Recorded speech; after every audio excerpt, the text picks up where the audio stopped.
Welcome to the Flame Tree Myth and Fiction podcast. Hello! It's our last episode of the month, which can only mean one thing: a conversation with some lovely guests. This week we have on two authors, Eugen Bacon and Cheryl S, Ntumy, who I'm interviewing all about the Sauútiverse. If you listened to our Sauúti Terrors episode a few weeks back, you'll already have a taste of the world in which these authors write. And if you haven't heard it yet, I would definitely recommend giving it a listen. It's quite different from our usual episodes, as Eugen performs her short story, The Rawness of You, fantastically, and there's so much range in her voice to really portray the different sounds found in the Sauútiverse. We were really excited to welcome Eugen and Cheryl into the Flame Tree office when we recorded this interview back in February, as they're both very far from London usually. Eugen lives in Australia and Cheryl in Ghana, but they were able to make the journey over here for a book tour to launch the Sauúti Terrors anthology. We, of course, couldn't miss out on a chance to chat to them for the podcast while they were here. To quickly introduce the authors before we get into the conversation, Cheryl S. Ntumy is a Ghanaian writer of speculative fiction, romance and YA. She is part of the Sauútiverse Collective, which we'll learn more about in the interview, and Petlo Literary Arts, a creative writing organisation in Botswana. Eugen is an African-Australian author. She is a Solstice, British Fantasy, Locus, Ignyte and Foreword Indies Award winner, a twice World Fantasy and Shirley Jackson Award finalist, and a finalist in multiple other awards. She's also an Otherwise Fellow and was announced in their honour list for doing exciting work in gender and speculative fiction. Okay, on to the interview. Let's find out all about the Sauútiverse.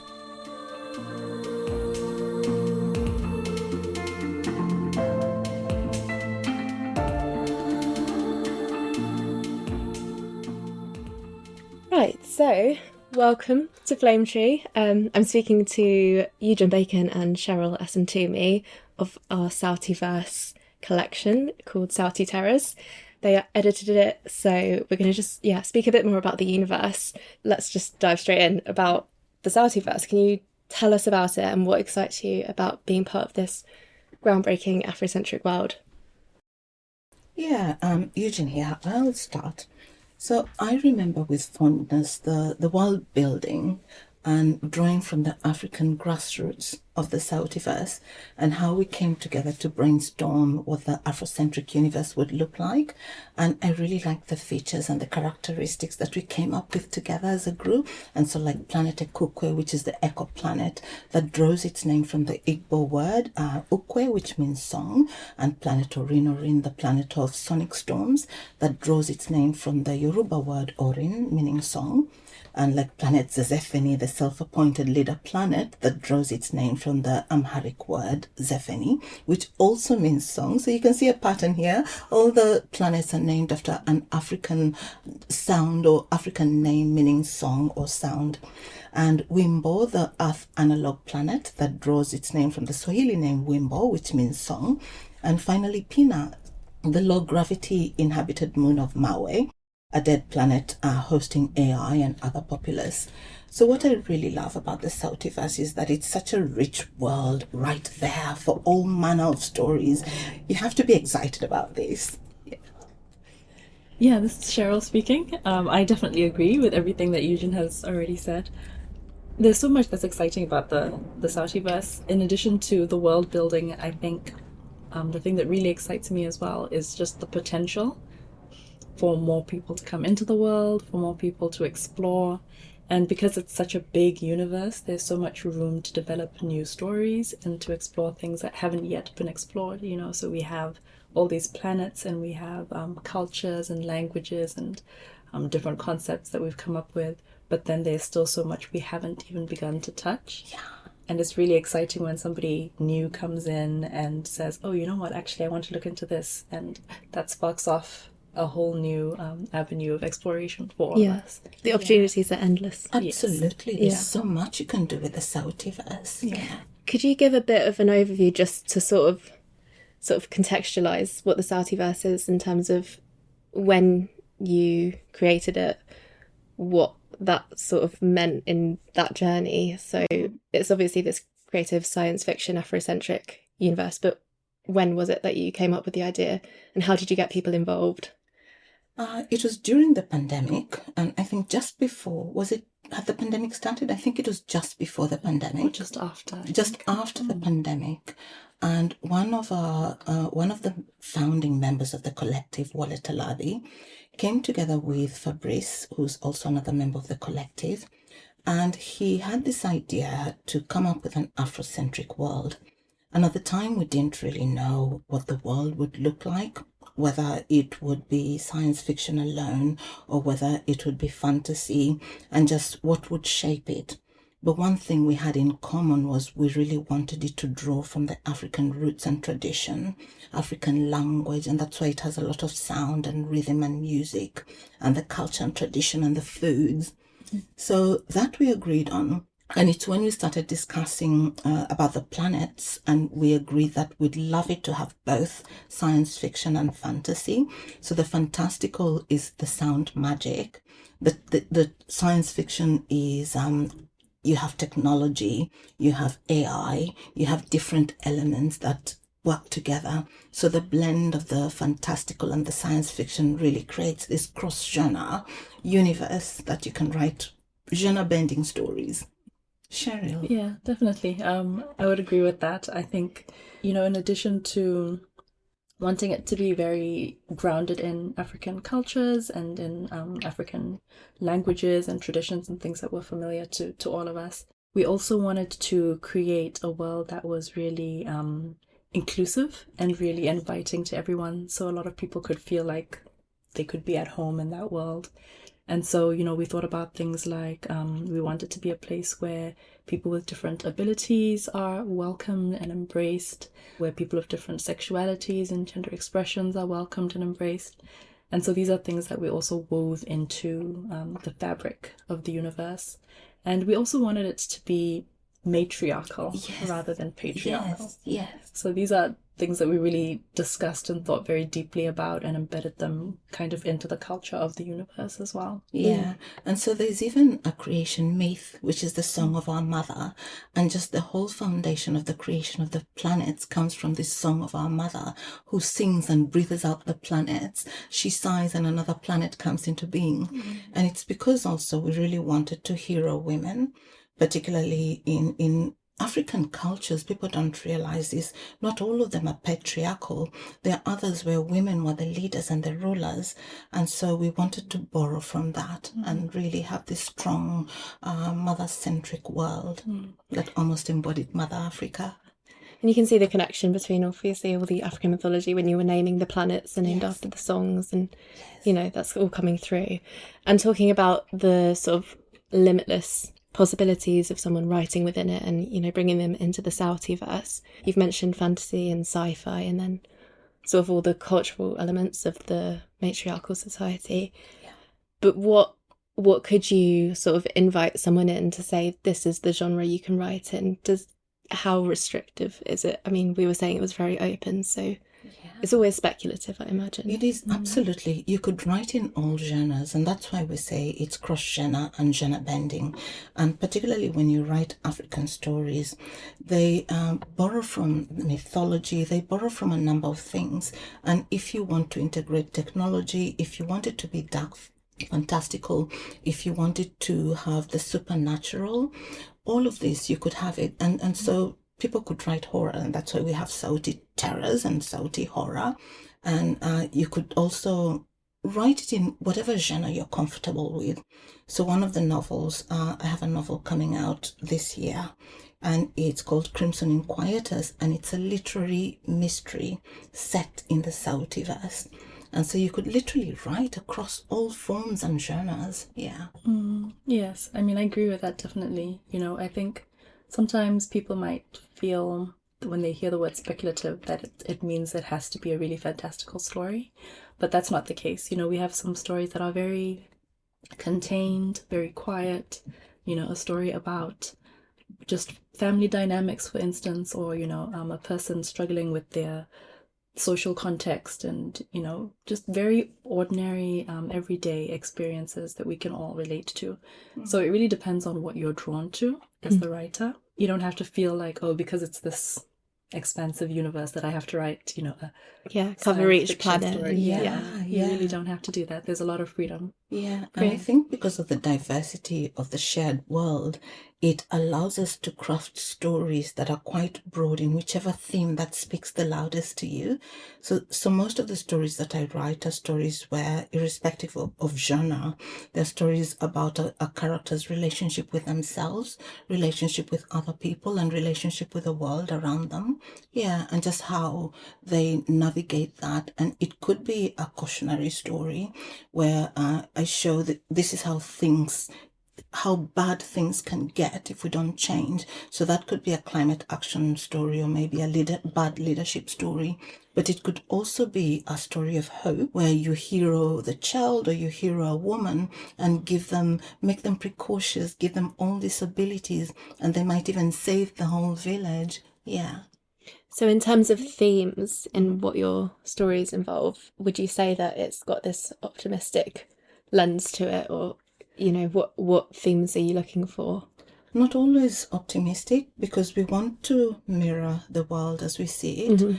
We want to consider problems that happen in Africa, and sometimes through fiction find solutions to those problems. And sometimes it's also to break the circle of silence. So by writing about those things, we're able to open eyes to things that are happening. Yeah, certainly. I mean, I think there's a lot of opportunity, even with Sauúti Terrors, for instance, to explore things that are really difficult and really painful and traumatic, in our society, in our relationships with each other, in our political spheres.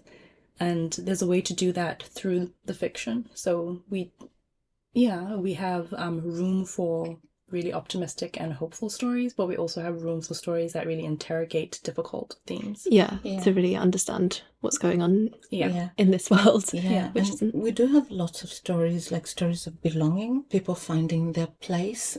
Sometimes they're unsettled, but they're looking to see where they belong and how they fit in society. We have stories of climate action.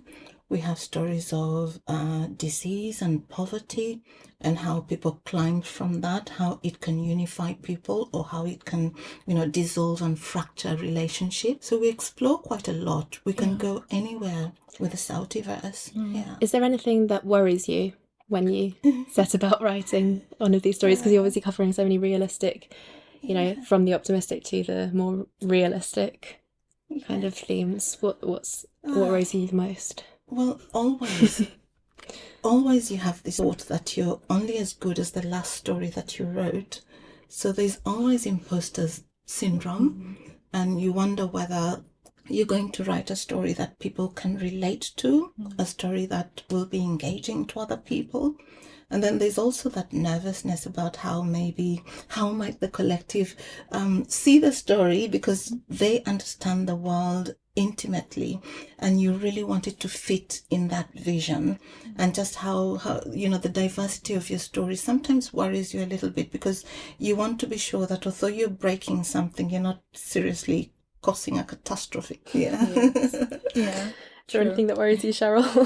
I would say the same things, a lot of the same things, as well as maybe sometimes just that fear or that concern, because this is a new world to so many people, that, am I translating it in a way that they will be able to understand? Someone who's new to this, who's never read a Sauúti story before, are we bringing them in, and allowing them to be engaged, and not scaring them away with too much newness? There's always that, like how a new reader might receive it.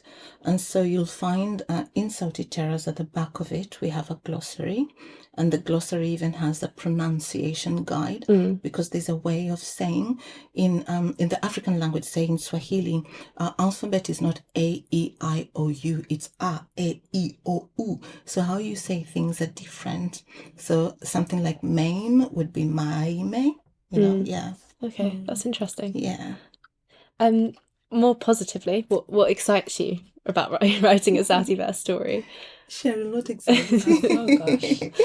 I mean, there's so much that excites me. One of the things that I really enjoy doing with Sauútiverse stories is having the opportunity to expand on something that someone else brought into the universe. You know, someone else will have written a story about a particular idea or concept or even a particular species, and that will spark something else. And, you know, I'll get an idea that, oh, it would be so wonderful to write a story that goes further into depth on that. Or maybe what would have happened to this character in 100 years, or, well, not in 100 years, but, you know, later on in their lifetime, or what would have happened to this place later on.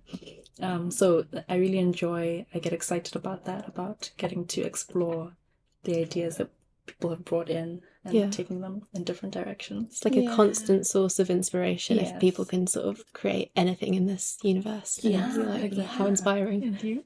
I think each Sauútiverse story for me is like a homecoming. It's like connecting with my roots. It almost feels like coming out of the closet, because I live in the Western world and I'm surrounded by so many white people and all that. And sometimes you forget culture because my family is away. And when I write these stories, I'm bringing that culture. I'm drawing from the tradition, the songs, and, you know, whether it's the supernatural, whatever it is, the foods. So I infuse a lot of my culture in my stories, and that excites me a lot. Yeah. Yeah. What would you say is your proudest achievement in the Sauútiverse? Oh. And you can be braggy. Well, I am staggered by how this shared world has taken off. Like when we were having the Zoom meetings and creating this shared world, we never for a moment imagined that it would be so highly embraced and how diverse it has become. We have stories that are winning global awards, stories that are being nominated in, you know, awards like, you know, the Bram Stoker, the Nomo Awards. And yeah, I think that really amazes me, that people are connecting with this world. It means that although it's talking a different language in its own way, people can still relate to it, because we're talking about themes that they can relate to. Yes, yeah. I mean, I think that's probably one of the most wonderful things that we've seen to come out of it so far. I also I'm really proud of the fact that it has, I think, excited so many people. Yes. Just in terms of readers or people who hear about it. When we have conversations with people, when we have panel discussions at festivals and things, the response is so wonderful and overwhelming.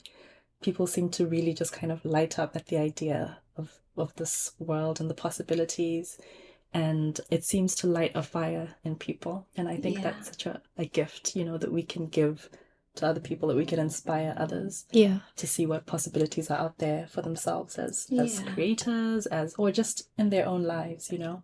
That's really exciting. What do you think it is that sets it apart in terms of sparking that fire for people? Is it better to sort of be involved in a collective than it is to sort of stare at a blank page and wonder, you know, where am I going to get my inspiration from? Is it that, or is it the African mythology giving it a proper place in today's world? I think a lot of people feel a sense of not belonging. Yeah. And there's something about the Sauútiverse, especially for Africans and people in the African diaspora. They can find this place that connects them with something like a homecoming. How I said the excitement that I feel, it's almost like coming out of the closet. Or it's almost like a homecoming. So I think that as well, but also because the founding essence that we had when we were coming up with the Sauútiverse, our vision was that collaboration, respect, that diversity, and when you collaborate and there's that respect and trust in each other, that sense of community, you draw people who want to join. And that's why we're getting more contributors to the Sauútiverse. Do you have 2 or 3 stories you can name within the Sauútiverse that sort of resonate with you? I want to start because one of my favorite stories is Cheryl Ntumy's story, The Way of Bach. And this is a story that was published in Mother Sound, our very first Sauútiverse anthology. And what I really love about this story is just the uniqueness of it within the Sauútiverse. in its use of song and sound magic. And it's a very immersive story in first person, and it draws rich characterization from the perspective of a non-humanoid. So this is the diversity in the characterization, and it's a fascinating dark horror, which is really surprising because, Cheryl, you think you don't write dark horror, but you do. And so it's got ceremonies and rituals and a cycle of living, and it engages with difference, with the Bach, the characters being non-humanoids. And it's also a story of actions and consequences, because a lot of African stories, traditional oral stories, used to be stories with a moral. And so this story sort of reminds you that there are actions and consequences. Yes, so I like that one. Which one? We can go back and forth between your favourites. Oh, I actually find this question so hard because there's so many of them that I really, really love. And I think what's interesting is that some of the ones that I love the most are actually from people that are not necessarily in the collective. And I find that, it's really exciting when somebody new brings in a story that I really enjoy. And an example of this is I really like The Unspoken by Kofi Nyameye. And that's one of the stories in Terrors.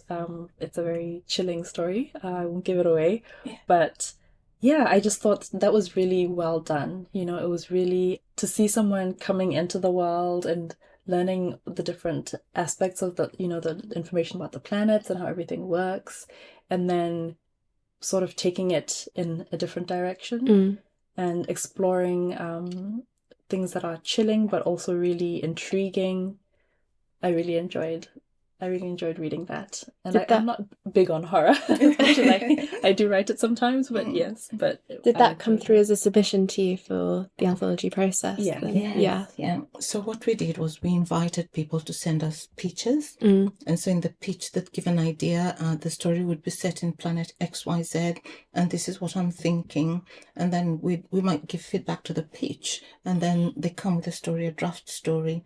And this is one of the stories that came almost ready. It was nearly fully formed. We were all very excited when we saw it. Yeah. Yeah. Any other stories that you want to speak about?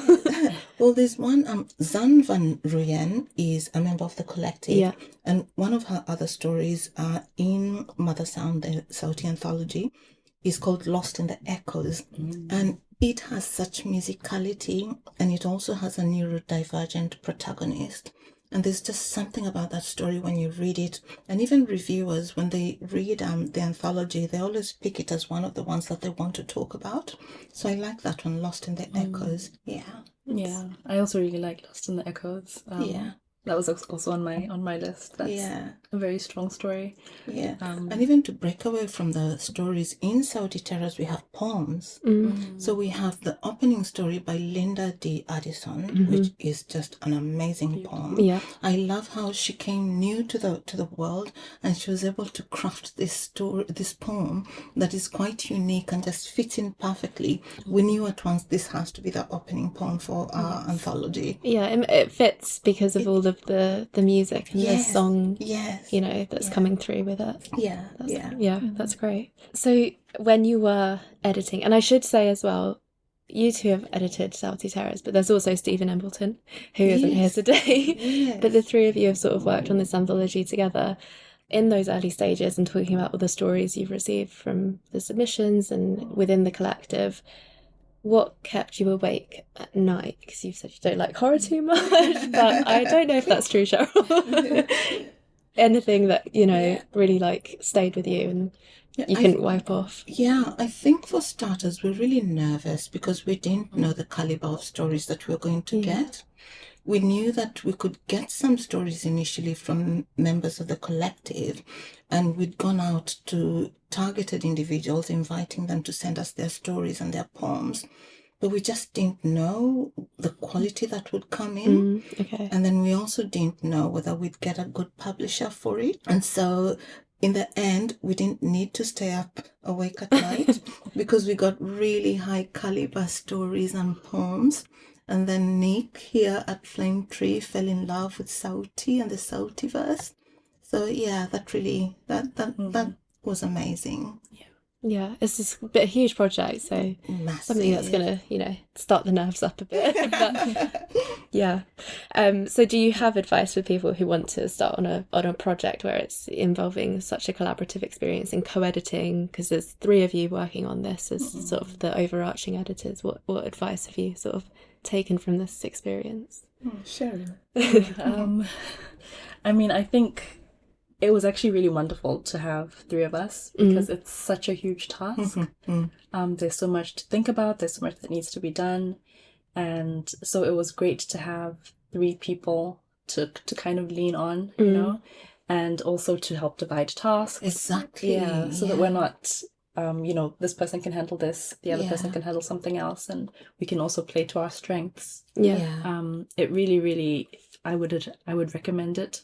To have a co-editor, at least 1, and 2 if possible, or more. The more eyes, the better, I think. Yeah. I just think that it really helped with the collaborative process, and I think also it was very kind of in keeping with the spirit of the Sauúti project anyway. Yeah. In that, as a collective, we create the stories together, we look at the pitches together. And so it made sense to kind of take that to the next level and now start editing together. Yeah. I think it really helped also to have the collective to lean on. Absolutely, yeah. How many people are in the collective? 10. Yeah, Okay. 10 founding members. I think what was really great was because we planned really well, we researched, and as 3 editors, we respected each other. We know everybody has their strengths, and we divided the task in a way that we delegated, and there was trust. Nobody was following up to see who's doing what. There was that trust, this person will deliver. And so that was then, that really helped, having that collaborative approach. And then knowing that if there was any difficulty, we could always fall back to the collective and ask for help. And the collective actually helped because when we were looking at the story pitches, we'd look at them as editors and then we'd send them to the collective for feedback. When the stories came, the first drafts and the second drafts, we'd send them to the collective as well, just to have a look and give feedback. And it went back to the contributors. So that was amazing, like working together in that way. And I think in our collaboration, just that, having that trust and respect, and it just worked really well that we all had the same work ethics. So sometimes you work with somebody who's a day person, another is a night person, or you work with somebody who's a massive procrastinator and that kills you, and maybe you're someone who's really diligent. So luckily we had a similar working approach that worked well for us. Did you run into any challenges with working on this shared project? Obviously, there's sometimes, if you've got one vision, you might have another, and there's a whole sort of world you're building together, and to display that in Sauúti Terrors in one anthology. Well, there's going to be another one next year, but getting the stories all to be the right representation of what you want to put together. What were the challenges, if there were any? I think initially we had a lot of people putting their hand up wanting to contribute a story, and they ghosted us. And then also people who didn't really look at the story Bible. They already had an existing story and they just wanted to recraft it to make it Sauúti, and that just didn't work. So working with them and trying to be patient with them, to guide them to get their story, to Sauútiverse their story. Yeah, that was an initial challenge. Yeah. Do you think it is possible to sort of Sauútiversify a story? You have to kind of start from the beginning. Absolutely. It's very embedded in this universe. Exactly, because the Sauútiverse is so different. There's no written language, and all the planets are just so unique in their own way. And so we had some of the early things, people came in and naming something the Olduvai Gorge or Mount Kilimanjaro. Like that just doesn't work because the Sauútiverse is not an Earth homogeneous universe. It's quite unique in its own way. I think that's it can be quite a challenge, and it has been quite a challenge with people who are coming in for the first time and exploring the world for the first time. Sometimes kind of struggling to get into the world and to leave Earth behind. Your brain always sort of wants to ground yourself in something . throwing yourself in the deep end of the Sauútiverse is the best way. Yeah. And although we're all scattered across the world and we're not physically together, but the pandemic actually helped us because you can do these online meetings and people can work well online virtually, and that helped. Yeah. Although sometimes life happens, people get sick, anything happens. So that as well, sometimes availability. Yeah. So I sort of alluded to it just a minute ago about there being another anthology next year, but sort of we've got Sauúti Terrors now that came out in January, and there will be a sort of part 2 to this collective anthology series. Yes. So could you sort of talk more about where you're going from here and what that anthology will involve, and what's next in the Sauútiverse? Yeah, so the next anthology, Sauúti Horrors, is sort of a continuation of Sauúti Terrors. So it will still have a similar essence with a combination of poems and stories. And Cheryl, would you like to talk about the other project? Could talk about it at a really high level. Yes, because it's still quite early days and we don't want to give too much away. But we do want to let people know that there is another Sauúti project in the works, another anthology, which will also include stories and poetry and potentially some art. We'll see how it goes, but and the theme is going to be maybe a little bit more of a combination of romance, fantasy, dark romance. So something sort of leading from terrors and horrors into a slightly different direction. Could you talk a bit more about the artwork? Because we have some beautiful cover artwork. We're really the artists in lucky the collective. because of the diversity of the collective. Like we have somebody who's we have a lawyer, we have people who are amazing illustrators, we have somebody who's an optometrist, we have an engineer, we have scholars, we have people. Like it's so diverse, and so we're able to leverage from the collective. Our illustrators, there's Stephen Embleton, one of the founding members, and Akintoba Kaleaje, who's also really great. So they did most of the illustrations for us. And more to come in the future, hopefully. We've been very fortunate to have that incredible artwork. And so the collective is really keen to roll out more creative projects, and so including different anthologies across a range of themes and set in the Sauútiverse. And we'd love to invite even more and more newcomers to come and craft their stories in the Sauútiverse and spread the word about this exciting shared experience. Amazing. Separately, I mean, this is a Sauútiverse episode, but I just want to talk more about your own sort of upcoming projects as well. Do you have anything that you'd like to mention that you're working on, whether it be the Sauútiverse or other speculative, other poetry, what kind of works are you on?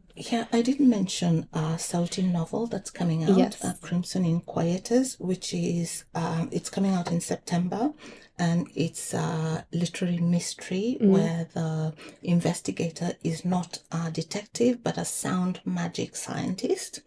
And then I also have a collection of short stories through Flame Tree, Black Dingo, which is coming out this October. So I'm also excited about that. Yes, that's exciting. Cheryl. Congratulations. I have a novel that's coming out in April that's titled They Made Us Blood and Fury. And it's an Afro fantasy novel.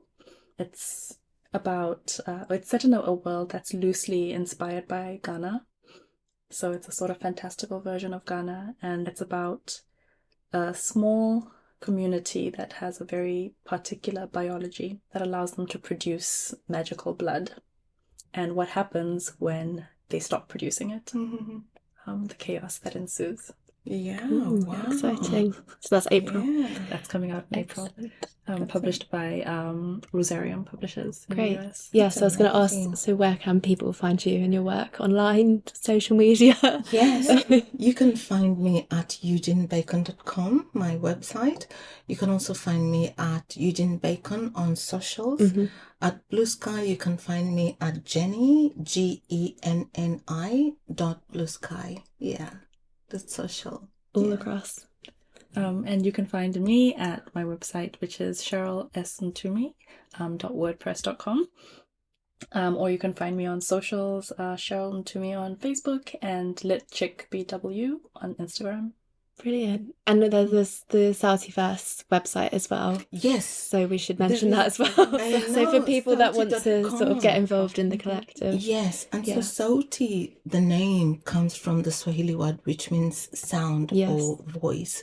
So Sauti, SAWUTI, Sauti.com. If you just look up, you'll find so much. There's a wealth of information on Yeah. our website, including the works that we've published, including frequently asked questions, including the background, how we came together, but also including information for new contributors who would like to send stories to the Sauúti Collective. Yeah, you can see the mythology. Absolutely. It tells you the story of the creative the mother. Yes, yes. Yeah, that's excellent. I'll link all of that in the podcast notes as well, so people can find it. Okay. But yeah, I think that's great. Is there anything more we want to say about the Sauútiverse? I think that's given a great introduction. That's But yeah, excellent. we're really Thank you so excited much. about Sauúti Terrors. I Yeah. know, yeah. And Sauúti Horrors. Sauti Horrors. Next year. I'm not sure whether it's going to be horrors or horror. We'll find out. Yeah, we'll find out. All will be revealed. Watch this space. Yeah, watch this space.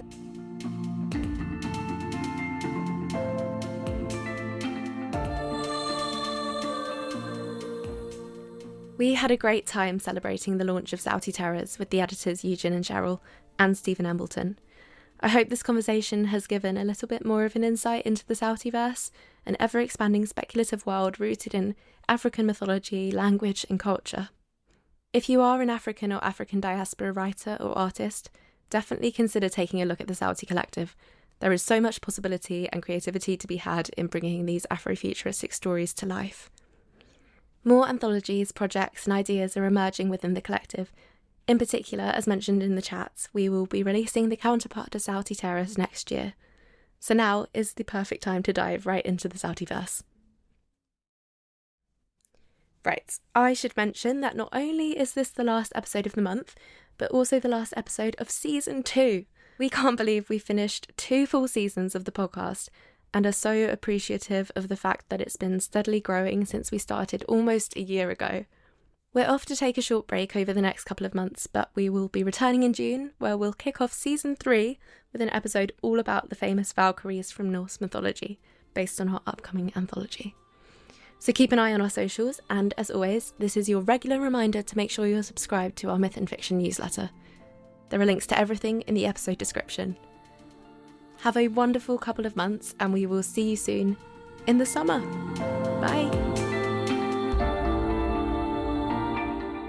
Thanks so much for listening. We really hope you enjoyed this episode of the Flame Tree Myth and Fiction podcast and look forward to the next episode. Do recommend it to your friends. Goodbye for now.